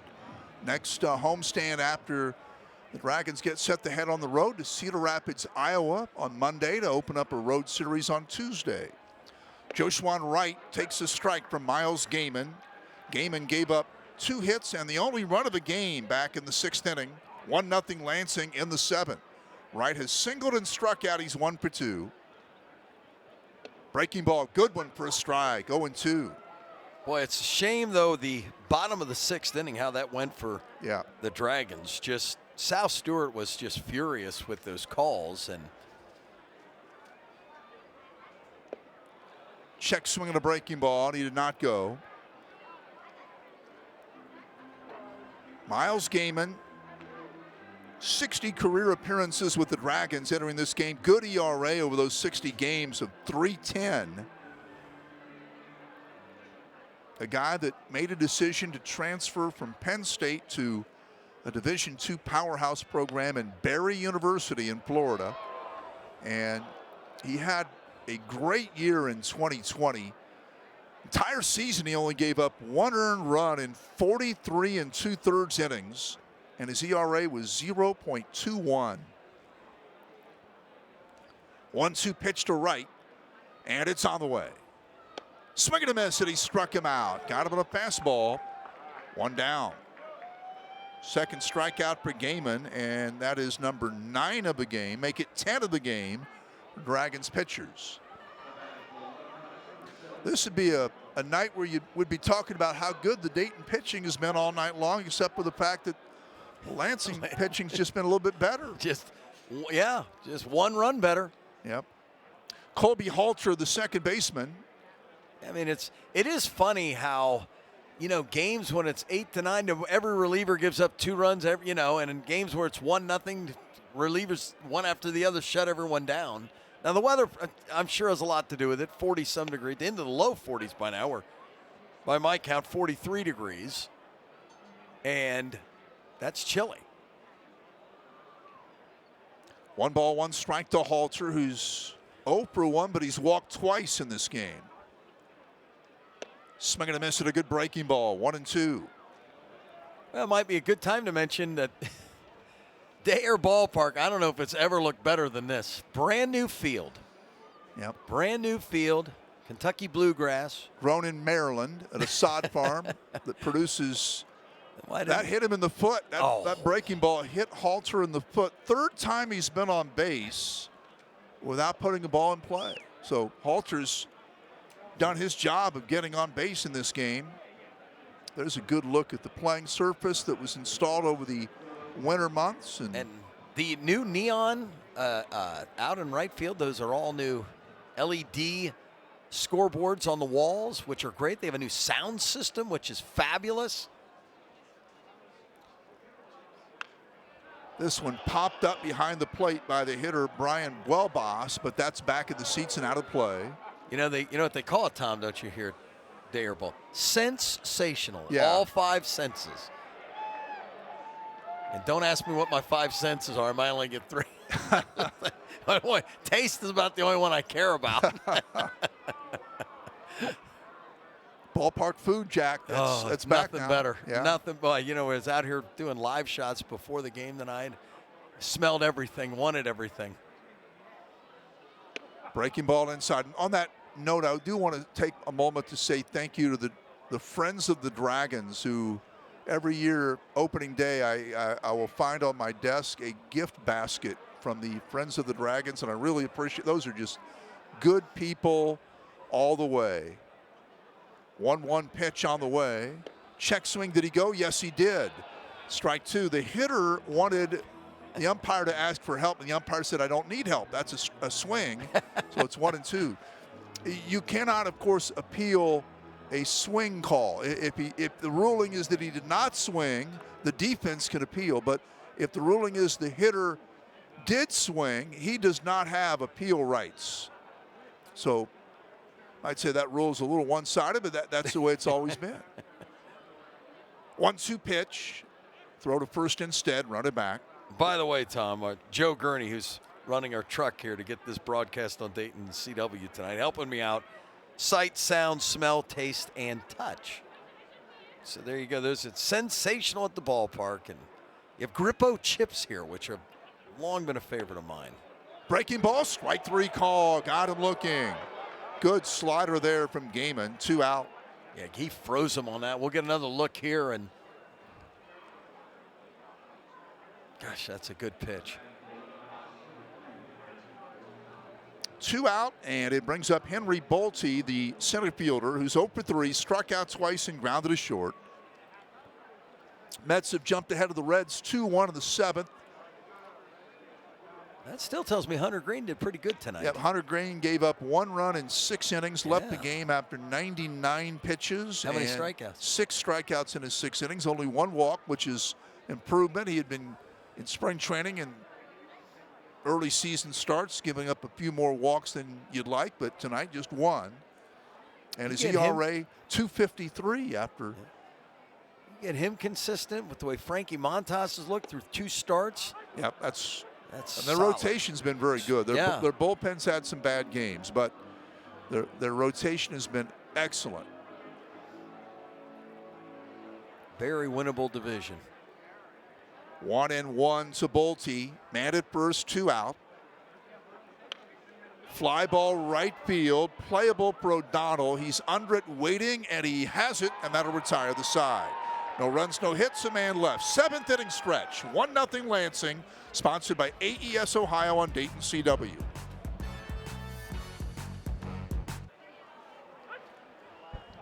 Back at Day Air Ballpark, Tom Nichols with Jack Pohl. Bottom of 7, still 1-0 Lansing. Dragons send up the middle third of their order. Cam Collier up there to lead things off. Collier down, no balls, 1 strike. And he lines it foul to the left side. Collier had a base hit back in the 5th. At the time, the first hit of the game, and the Dragons only have 2 tonight. That one and the double by Balcazar back in the 6th inning. 0-2 to Collier. Foul back. Allen and O'Donnell to follow here in the 7th for the Dragons, down 1-0. Well, Tom, you know, you were talking about it earlier tonight on Channel 2. We had you on the air about the team we have tonight, probably not going to be the team we have in August. That's right. Ground ball chop right side. Backhand stop by Simpson. Will take it to the bag and get the out. 1 down. And Collier grounds out, 1 out, 7th inning. For Jay out on the 2nd. Guys like Collier and Lowder and who knows, Ruben Abar, who knows? You know, these are guys that are talented and can all get called up, and we all know the domino effects of other teams with injuries and call-ups of their own. Jay out on the 2nd, struck out and fly to right. He's 0 for 2. Fastball inside. If you were to ask me which guys would be most likely to get moved up the soonest, obviously Lowder would be probably top of the list, but also players who've played here already in past years, guys who've already played at this level and shown that they can. Like Jay Allen, Ruben Ibarra. You think we may get Allen the whole year? We'll see what Jay's up there right now. He wants to make this a bounce back season. I think Ibarra, yes. Stewart would be a guy I would identify because he hit 291 in this league in the short time he was here. If he keeps doing that, probably wouldn't be here too long. Jay's trying to bounce back from an injury, and he brings a lot to the team, but he has not yet really hit for an average, quite honestly, and it's not any big secret. His career batting average is 225 at this point, so that's an area that he's going to have to improve on. Check swing, did he go? He did. That's strike 3. Allen's a strikeout victim, 2 out. 2 out for right fielder Ethan O'Donnell. Starting to run out of outs here, and you're only down a run, so a swing of the bat will get you there, but it's just been so difficult all night long, Tom, to get base runners. Foul off left side by O'Donnell, strike 1. One thing we haven't mentioned yet tonight, and we're already in the bottom of 7, Vince Harrison Jr., his first managerial game as the leader of the Dragons this year. What a great guy he is. Experienced, too, in this league. Right, he managed Kane County to a playoff berth in 2019, then eventually left that organization, which was the Arizona Diamondbacks, and the Reds hired him. He managed, or I should say he was a coach, bench coach with AAA Louisville last season, and in essence traded positions with Brian LaHare. Brian had been the manager of the Dragons. Brian is now in that role, bench coach at Louisville. Chopper hit at the pitcher, played by Myers, on to first, gets O'Donnell. That's a 1-2-3 inning. 3 up, 3 down, end of 7. Lansing 1, Dragons nothing, sponsored by AES Ohio on Dayton CW. On April 23rd at 7 p.m., University of Dayton baseball will be taking on Eastern Kentucky University right here at Day Air Ballpark. Tickets are only $10 or less, but if you're a UD student or an Eastern Kentucky student, you get in for free. The first 400 fans will receive a free t-shirt, but if you're a UD student, you can choose between a t-shirt, a hat, or Raptor sunglasses. The UD band, dance team, and Rudy Flyer will all be here. A UD Hall of Famer will be throwing the first pitch, and there will be plenty of in-game activities with prizes. We'll see you here on the 23rd. Back to you, Tom. Thank you, JP. Top of the 8th inning, 1-0 Lansing. Miles Gaiman still in there. 3rd inning of work for Gaiman. Will Simpson, the first baseman, is the batter. Swinging a foul straight back. No balls, 2 strikes to Simpson. Simpson in this game has struck out, grounded to third, walked, and scored the only run of the game. Gaiman walked him to begin the 6th inning. Simpson eventually stole a base and scored on a 2-out double by Cameron Masterman. Foul back, stays at 0-2. Well, Tom, you were talking about Vince Harrison Jr., the Dragons manager, 12th manager in Dragons history. And he graduated high school right down the road at Princeton High. That's right. Standout football and baseball player. Yep, went on to University of Kentucky, played 2 sports there. Fouled off to the right. And His who brother, does of that? course. Yeah, not many. Not those 2 sports. No. And that's SEC. I mean, that's no joke. When you said that the other day, I was like, is that right? And he's like, yeah. Told me he'd like to manage in the big leagues one day. Line drive at the third baseman, Sal Stewart makes the play, 1 down. You know, we've had a pretty good run of coaches and managers who have gone on to careers in the major leagues, and I think the guy that's probably, I mean, he's very much consistently a big league guy right now. That was the very first manager you had here, Freddie Benavidez. Yep. 2000 first team, and then we eventually got to know him very well. I wasn't here in 2000, you were, and Freddie was the first Dragons manager, but then he came back as what is termed the field coordinator. That doesn't mean he's a groundskeeper. That means he oversees all the on-field instruction in the entire system. Ground ball to second, played there by Acosta, on to first. They get Butler, 2 out. The gentleman within the organization that basically supervises all the minor league coaches and managers is commonly referred to as the field coordinator, which is one of the most misleading titles that there could be. But it is uniformly referred to that term all across minor league baseball. And I always thought they need to make an adjustment to that title, maybe say field coordinator of instruction, maybe, or something like that. But instruction coordinator. yeah, exactly. Let's get Anything right to else. the point. Right. Angeles, fly ball, left center field, going over is Jorge, calls, backs up a step, makes the play, and Gaiman has a 1-2-3 inning.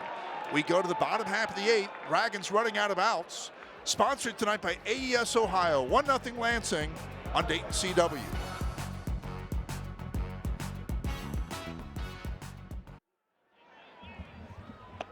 Dragons come to bat now. Bottom half, 8th inning. Tom Nichols with Jack Pohl. Sponsored tonight by AES Ohio. It is 1-0 Lansing.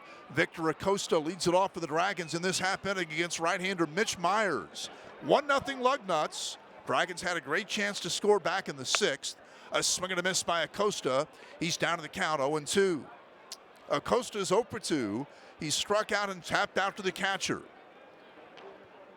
Only 2 hits in this game for the Dayton Dragons. Swing and a miss at a high pass ball, strike 3. 1 down. It might be getting a little tougher to hit as the night goes deeper because, I mean, we're seeing very few balls now leave the plate area. Yeah, I have it down to 41 degrees. And, yeah. Logan Tanner, the catcher, has struck out and grounded to third. He's 0 for 2. 1 out, 8th inning. Fastball, high ball 1. Now, one thing you do, if you can get men on base, you do see mistakes made defensively in these kind of weather conditions. Not that it's, you know, we'll see weather conditions worse than this in the Midwest League in 2024. You may see it next week. Yeah, I mean. Where are you going, Kane County? Cedar Rapids. Or Cedar Rapids. Yeah. 1-1 pitch. In for a strike, 1-2. Well, you're not wasting any time getting out of Dodge, are you? That's It's the longest bus ride in the league, and it's the first road trip we take. That would not be the way I would have liked to have seen that drawn up. But no. I'm sure the players feel the same way with a short series. And yeah. 1-2 the count to Tanner. Logan Tanner's got some power up there.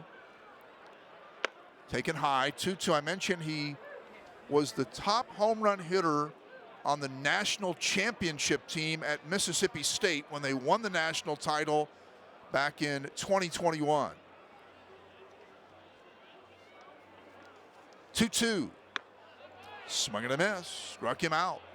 I think you're right, Tom. And a lot of Dragon fans may be wondering, okay, what is it? We saw the Reds open a week ago Thursday, a week ago yesterday, and we have to wait until the following Friday for the Dragons. So what are all these guys doing? Well, they're still out in Arizona, correct? Yeah. They did not arrive in Dayton until late Tuesday night of this past week. They were in Arizona until that time. So they've really they've had 2 full days prior to today here. Ruben Ibarra, the hitter, struck out back in the 3rd and then reached on catcher's interference in the 6th, was stranded at third base in that inning. 0 for 1 tonight. And I'm not making any excuses for him, but you go from 85 and sunny to a frigid night. Fastball for a strike. Yep, the game really, it's come down to it. Cameron Masterman hits a double with 2 outs in the 6th. That's the play of the game. That's it. Also, that was the Dragons had a chance to answer. Right. And they were right there and just couldn't get that 90 feet. Yep. Myers was able to get back-to-back strikeouts of the Dragons, 2 and 3 hitters in the 6th inning with men at 2nd and 3rd to get out of the inning. 0-2 pitch. Ibarra takes a breaking ball outside. Well, here's a guy who could tie it up with one swing of the bat as well. Yes, he Although could. he's behind in the count, but I'd never count out Ruben Ibarra. Fastball inside, 2-2 count to Ibarra.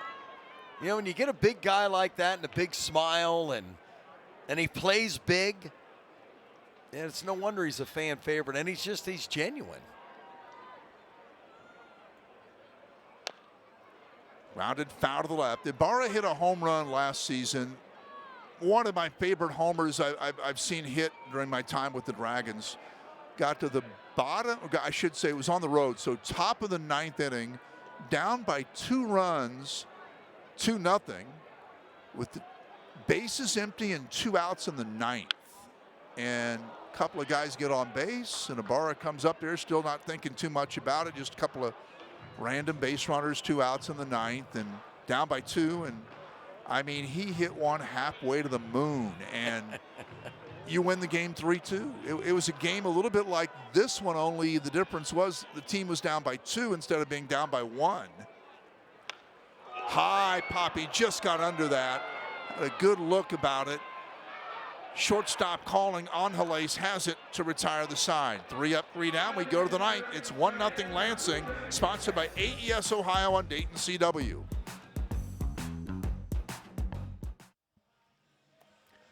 Back at Dayton Ballpark, it's 1-0 Lansing. Go to the 9th inning. Dragons have Brock Bell in to pitch. We'll talk about him in a moment, but first let's take a look at our play of the game. And really, this is the only play of this game that involved a run being scored. It took place in the 6th inning, 2-out double off the bat of Cameron Masterman of Lansing. Brought in a runner from second base, Will Simpson, and that's it. That's the difference between Lansing taking a lead to the 9th and this still being a 0-0 game. Double by Cameron Masterman, who will lead off this 9th inning against Dragons right-handed Brock Bell, with Lansing leading 1-0. Brock Bell is in there, and he resembles his brother who played for the Dragons, very much so. Brantley Bell was one of the friendliest Dragons players I've ever. Great guy. Yeah, really, just a prince of a young man. So this is considerably younger brother. Well, actually, Brock's been around for a while. He's 26 years old. Oh, okay. Well, yeah. So that changes things. Played at the State College of Florida, just like his brother did. Their father was a Major League All-Star. Jay Bell played for the Pirates, among other teams. Remember him well. And then was a bench coach for the Reds. Hard ground ball, fair, past third, down the line, into the corner. Masterman will have his second double of the game. So Masterman, a guy out of the University of Louisville in this game has been the difference. Yes. Leadoff double. Only one who's got it figured out. Back-to-back doubles in his last 2 at-bats. And that is a huge run sitting out there. It is, no doubt. I mean, one run's going to be difficult. Two's Right. going to be twice as hard. Yeah, it's my thing. In a game, in a 1-0 game in the ninth, a run's worth 10 runs. In a 10-9 game, a run in the ninth isn't worth anything. C.J. Rodriguez, the catcher. So Brock Bell from Phoenix, Arizona. Reds took him in the minor league portion of the Rule 5 draft. And what is that? Well, we'll explain it here. Swinging a high pop foul to the right, back out of play. The Major League Rule 5 draft, better known, it's in December, the first week of December. Players that you don't protect on your 40-man roster are eligible. You can only protect 40, so anybody else would be eligible if they meet the experience qualifications to be taken by another team. Most famous, swing and a miss, strike 2, most famous, at least in recent years, Reds pick up in the Rule 5 draft would have been Josh Hamilton, the Oh, yes. at that time, young man who had really battled a lot of substance abuse, came back, eventually won an MVP. They're making a movie about Josh Hamilton. As they should, because that story is, I mean, he was out 3 years and came back at the major league level as good as anybody in the game. He was big with the Reds, Yeah. too. He went on to greater things, but count is 0-2 to Rodriguez. Just missed with that one, 1-2. So if you take a player, though, in the Major League Rule 5 draft, he must remain on your team for a full season at the big league level or be offered back to the team you drafted him from. The Minor League Rule 5 draft doesn't work that way. Check swing, and he went strike 3. Big strikeout there for Bell. 2 out. In the Minor League Rule 5 draft, you take a player, you can put him at any level. And Bell was taken in the Minor League Rule 5 draft. Taken from the Red Sox, and he's here. Another look, check swing, and he clearly did go. But I do think that's a good rule. It is a way to add good players if you really scout well. Swinging a foul ball left side.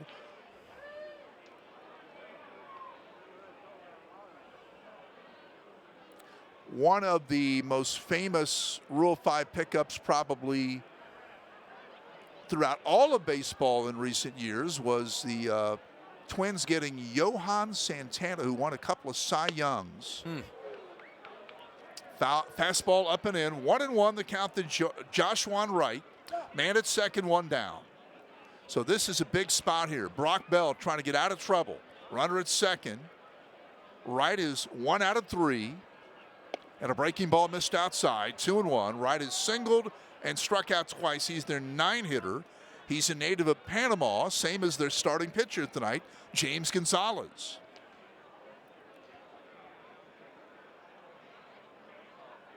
Two-one count. There's a strike. Big pitch. Oakland must have a scout that really does a good job with Panama to have 2 players on the same team from a place that doesn't produce a lot of players. And good players are where you find them. You know, it's so global. Stewart, one hot pickup, throws across, got him. Runner holds at second, 2 out. Well, you know, it's amazing what scouting is. You know, it's beyond the draft, because we talked about it earlier today, you and I, about how the Dodgers, people would say, well, the Dodgers must have the worst minor league system, right? I mean, they got all these stars, they're paying all this money. You know, if they need a third baseman, they just go buy one. But no, they've got a great system. Yeah, they invest in their player development system.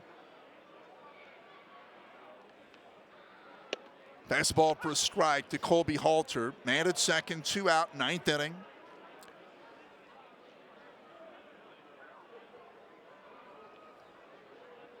Masterman out at second base, 1-0 Lansing. Foul ball at the plate. This game has, You know, I knew that the cooler temperatures would keep the offense down, but every single interview I did today or yesterday, Jack, whether it was with you or one of the other stations, radio, TV, newspaper, I really emphasized the quality of this lineup. And it's only one game, so let's not make too much out of it. But I did not expect the Dragons to be going to the ninth inning in a 1-0 game with 2 hits. 0-2. The game's not over yet. It's not. Foul back. I mean, that's the great thing about baseball. I mean, the Dragons will go to the ninth. They don't need any timeouts. They don't need to play hurry up.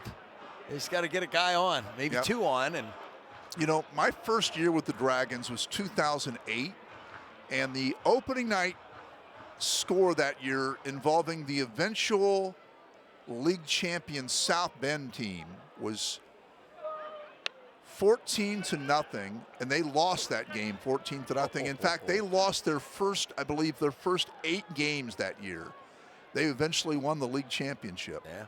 Hey, like they say, the oldest line in sports, it's not where you start, it's where you finish, whether it's a sprint, marathon, or opening night at Day Air Ballpark. 0-2 pitch. Got him on an off-speed delivery, strike 3. Good job by Bell of coming back after a leadoff double and stranding that runner at second base. Couple of strikeouts and a ground out. We go to the bottom of the 9th inning, sponsored by AES Ohio. Dragons need 1 to tie, 2 to win. It's 1-0 Lugnuts on Dayton CW. 9th inning, Dragons down by 1. Left-hander Colton Johnson in the ball game to pitch for Lansing. Leo Balcazar, the hitter, ball 1 way inside. Johnson has missed the last 2 years with injuries, so he's a guy I'm sure thrilled to be back in a ball game. Hasn't pitched in a game since 2021. Foul back out of plays out of Illinois State University. Colton Johnson, left-hander, 6'4", 220 from Kewanee, Illinois. 16th round draft pick back in 21. That is a long wait to get back out on there. Ball to the strike. Slow hit ball toward third. Tough play. That's going to be an infield hit. Slowly hit roller up the third baseline for an infield single. Balcazar has 2 of the 3 Dragons hits in this game. Well, you know what? Whatever you can do to get something going. Yep.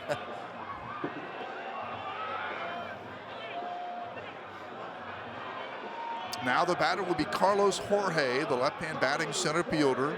Lefty against lefty. You got Stewart on deck, Collier. And little 9th inning magic, Tom. I can feel it. Breaking ball down low, ball 1. Balcazar at first base. Nobody out. Tying run aboard. Dragons down 1-0, bottom of 9.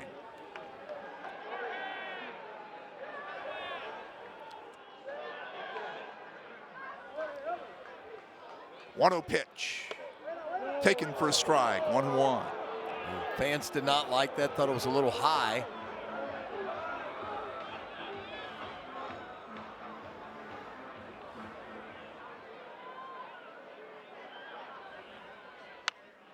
Left center. Left fielder was very deep, and that will fall. Base hit. Stopping at second, the lead runner. Balcazar at second. A little swinging bunt to third and a bloop out the left with the left fielder playing very deep, and 2 on, nobody out for Stewart. That's probably normally a can of corn, but you're right, Tom. He's, what, about 5 feet from the warning track? And he finds no man land, and this is how you get it done. And as in any way you can. The Dayton Flyers baseball team will host Eastern Kentucky at Day Air Ballpark Tuesday, April 23rd at 7 o'clock. Tickets only $10 for adults, $5 for youth. Get your tickets for the game at DaytonDragons.com. Pitching visit by Don Schultze, their veteran pitching coach. Going to go out there now and talk with Johnson, who's given up a couple of scratch hits. You'll take him. 2 on, nobody out. And the tying run at second, the winning run at first with Sal Stewart, the Dragons' best hitter, about to come to the plate.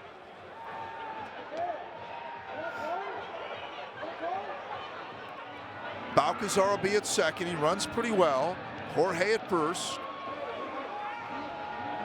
And you're looking for Stewart here to deliver a hit to tie the game and set up the winning run. Or an extra base hit to win it. That's right. That'll work. Good hitter up there. Stewart, 0 for 3 tonight. Has grounded a short, lined to right, and struck out. First pitch to Stewart. Fouled off at a breaking ball. Strike one.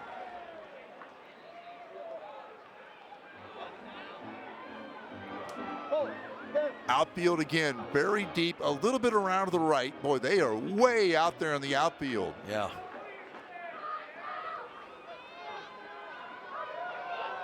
Here's the 0-1 to Stewart. Breaking ball low, ball to the strike to Sal. Left-handed batting Cam Collier waits on deck.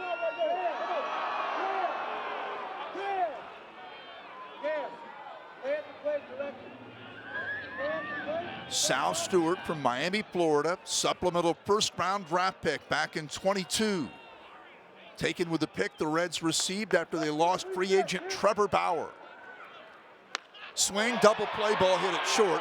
Runner at second got lost on the number of outs, and they do not turn the double play. Boy, that was a misplay on both sides. That's a double play ball all the way. And Balcazar did not run. He lost track of the situation. They threw to third, which they should not have done. They should have taken the double play. That's a double play ball all the way. Yeah, and I think what might have happened was not seeing the runner moving. It's like, I'm going to grab that. Maybe I can go 5-3 double play. 6-5-3 did not work out that way. Now it's Collier, 2 on, 1 out, and the pitch. Swing and a miss at a breaking ball. Didn't look good on that swing. Strike one. So it's a 6-5 fielder's choice. Mistakes on both sides on that play. Balcazar lost track of the situation, didn't realize it was a force play, and that he had to run. I would say the bigger mistake on their side, because Dragons still have the tying run in scoring position, and only 1 out instead of 2. No balls, a strike to Collier. First and second, 1 down. Lefty against lefty. Way high with a fastball. Ball to the strike to Cam Collier, who's 1 for 3, had a 5th inning base hit to center field. He's also struck out and grounded to first. Ball to the strike to Cam. Tying run at second, winning run at first. Takes his time out. And the 1-1 from Colton Johnson. Swing and a miss. He has not looked good on the 2 breaking balls that Johnson has thrown him in this at bat. And the count runs to 1-2. Well, if you could just move those guys up somehow. Of course, a hit's the best way to go, but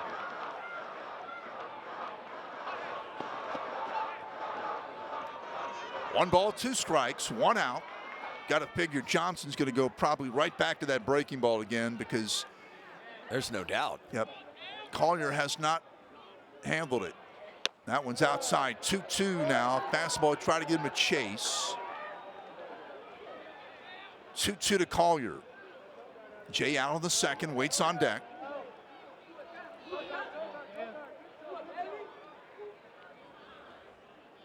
And the 2-2. Runners go. Swing and a miss. That's up. That is swing and a miss. Strike 3. No. Yes, they're going to call it a strikeout. So runners double steal. Jorge to third, Stewart to second. Collier strikes out. The Dragons, the umpire did rule this a foul tip, but he ruled that the catcher had possession. Let's see. Yep, I think he did. He did, and he was getting ready to throw, so that's a fair call. I think so. Correct call made. He ruled that it was a foul tip, but that the catcher had possession of the ball. And now, see, I don't know how the rule goes beyond that. He was clearly going to throw to third on the double steal, and Vince wants to talk about it. Yeah, on that last angle, I'm not as sure that he actually ever had true possession. The ball was in the glove, but it was moving a bit. So did he have possession of the ball? It is ruled a swing and miss. It's ruled a strikeout and a double steal. Here's one more look. Yeah, I'm going to say. Snow-coned it, Yeah, I think he had it. I think he had it too. I think he was. The inertia of going back to try and pull it out and make the throw is what got him. Is everybody okay? Hey, No. Looks like Jorge at third base is going to have to lead for a pinch runner, and he is. He was walking strangely. Yes, he is, and he has a. Not as much as a limp as maybe a.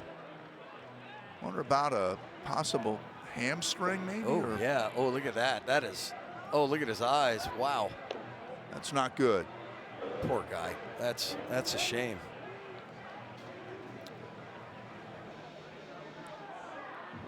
So Hector Rodriguez in the ball game to pinch run at third base. Hector Rodriguez in at third. And you've got second and third. You've got the tying run at third, the winning run at second. Jay out on the second at the plate. So a base hit now could win this game for the Dragons. A hit through the infield quite possibly could win the game. He's your spark plug. See what Allen can do. 0 for 3 tonight. He struck out twice and flied to right. Second and third, 2 out, 9th inning, 1-0 Lansing. Dragons down to their last out. Ground ball slowly hit foul to the right, strike one.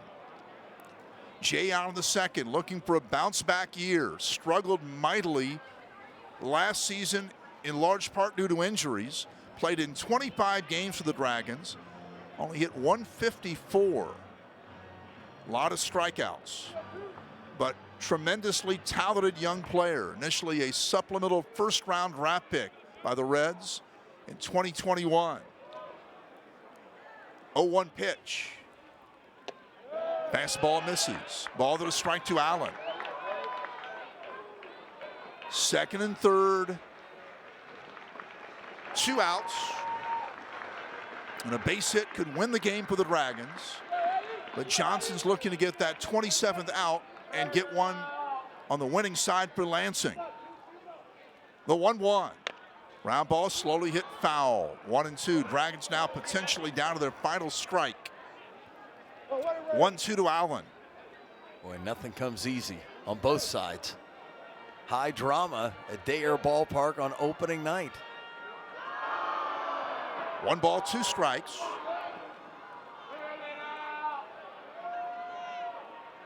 Johnson, the set, and the 1-2 pitch to Allen on the way. That hit him on the arm. Now he's saying no. And Vince isn't gonna like that at all. What's he ruling? He initially put up his hands to say dead ball. Ball hit him on the arm. Now he's saying no. Hit at the bat, the nub of the bat, or one of those deals? If that had happened, I thought maybe he did rule it. Let's see what he calls here. Let's better look this time. Oh, or he elbow. What does that mean? Are they saying he didn't try and get out of the way?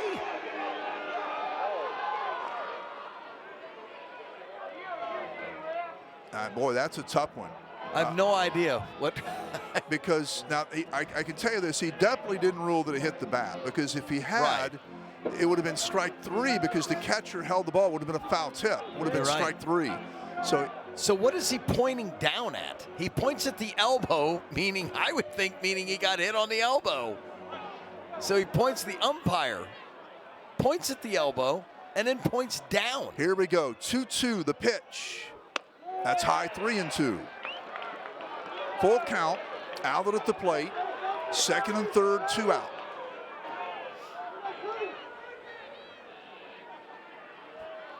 Three balls, 2 strikes to Jay out of the second. And Johnson deals. Ground ball at the second baseman. Play is made. Throw to first. Game is over. Lansing wins it. 1-0 the final score. Lugnuts take the first game of this season. They limit the Dragons to just 4 hits, and Lansing wins the season's first game, 1-0. We'll have more after this. Sponsored by AES Ohio on Dayton CW.